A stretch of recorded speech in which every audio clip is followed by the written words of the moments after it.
Hello everyone, we've got one of these very tricky, not very tricky, but very important logarithm modelling questions. Not very tricky, but super important to know how to do this one. The time t seconds that a pendulum takes to complete one swing is modelled by the formula t equals AL to the power of B, where L meters is the length of the pendulum and A and B are constants. Show that this relationship can be written in the form log to the base 10t equals B log to the base 10L plus log to the base 10a. That's nice to start us off with. So we just write down t is equal to AL to the B, and we're just going to take logs to the base 10 of both sides. So we're going to write down log to the base 10 of AL to the B. Now, using the laws of logs on the right hand side here, we can separate this into a sum. So that goes to like this. Okay, so using the laws of logs, when you've got a product, you can basically split it out into a sum. And then the next step is we're going to use the power law of logs to bring that b to the front there. So we've now got log to the base 10 of t equals log to the base 10 of a plus b times by log to the base 10 of L. And then we can just change the order in which that's written now, and we have t, log to the base 10 of t is equal to b log to the base 10 of L plus log to the base 10 of a as required. So that's quite nice. Okay, so that's just using laws of logs just to just take logs and show that it can be written in a linear format. Now, a student carried out an experiment to find the values of the constants a and b. The student recorded the value of t at different values of L. Figure 3 shows the linear relationship between log to the base 10 of L, log to the base 10 of t for the student's data. The straight line passes through those 2 points there. Use this information to find a complete equation for the model in the form t equals AL to the b, giving the values of a and b to 3 significant figures. So you'll notice, the first thing to notice is that this expression that we've got here is very comparable with the equation of a straight line. Okay, so I'm just writing down here the various components, because notice that in our graph we've got log to the base 10 of L is our x, and we've got log to the base 10 of t is our y. Okay, so log to the base 10 of t is y, and log to the base 10 of L is like our x. Now what that means is the gradient of the graph that we've got here is going to give us the b. So let's work out the gradient of the graph that we've got. Okay, so the gradient is just going to be our change in y over change in x. Okay, so what have we got? We've got change in y is going to be 0.45 minus 0 over 0.21 minus 0.7. Okay, so that is the same as 0.45 over 0.91, and when we work that out, that turns out to be 0.4945. So that is our b, because that's the gradient, okay, of this graph.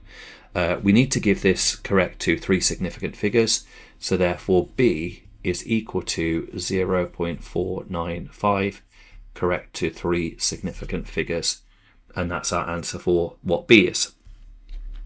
Now you'll notice that in the line that we've got here, the y-intercept is given by log to the base 10 of a. And are we given the y-intercept on this graph? This is intriguing. Let's have a look and think about how we're going to find out what the y-intercept is. So let's just have a little think about it. So the way that we're going to find out what the log to the base 10 of a is we're going to come back to this idea of thinking about the fact that we've got an equation of a straight line.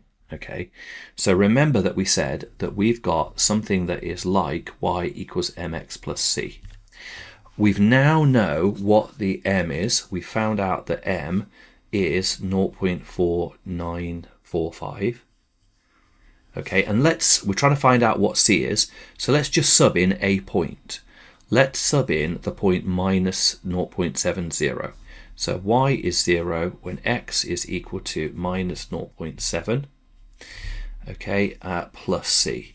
So when we do that, the only unknown there is the plus c, so that's going to be super useful to us. So let's work this out now then. So 0.4945 times by 0.7 gives us 0.34615. So that is minus 0.34615 plus c equals 0. So 0.34615 equals c. So let's just leave that like it is now. Okay, and then remember that the c is log base 10. So we can say that log to the base 10 of a, which is our c, if you remember from earlier in our working here, log to the base 10 of a there is our c. Okay, so we can use that and we can say that log to the base 10 of a is equal to our 0.34615. So therefore a is equal to 10 to the power of 0.34615, and let's see what that gives us. So 10 to the power of 0.34615, when we work that out, that is giving me 2.218. So a is equal to 2.218. We want it to 3 significant figures, so a is equal to 2.22, correct to 3 significant figures. And now we found out what our a and our b are. So in other words, what we're basically saying is that our complete model is that t is equal to 2.2 times by L to the power of b, and b was 0.495. So that's our complete model there for t. Often they have to do, oh yeah, there is something with that. So the last bit, it says, with reference to the model, interpret the value of what a is. Okay. Now, this is one of those things that's a little bit tricky, trickier, this one. So we've got to try and think about how can we get it so that we've got t is equal to a. Okay. So if we had a value of L, let's imagine that the length of the pendulum was 1 meter. Okay, so that would give us that in our equation we'd have 2.22 times by 1 to the power of 0.495, okay, when the length of the pendulum is 1. So that would give us that t was equal to 2.22. In other words, t is equal to a. So the answer to this 1 mark for part C is the interpretation of the value of the constant a is equal to the period or the time taken for 1 swing for a pendulum of length 1 meter. Okay, so what it is a is equal to the time taken for 1 swing of a pendulum of length 1 meter. Okay, so it's the time taken for 1 swing of a pendulum of length 1 meter. Okay, because it is as if we basically had L was 1 in the equation that we found. That gives us t is equal to the value of a. Perfect. Well, I hope you found that helpful. Remember, if you are finding these videos helpful, do remember to like and subscribe to the channel. That will help me keep on growing the channel and making more videos moving forward. Thank you for watching, and I'll see you in the next video.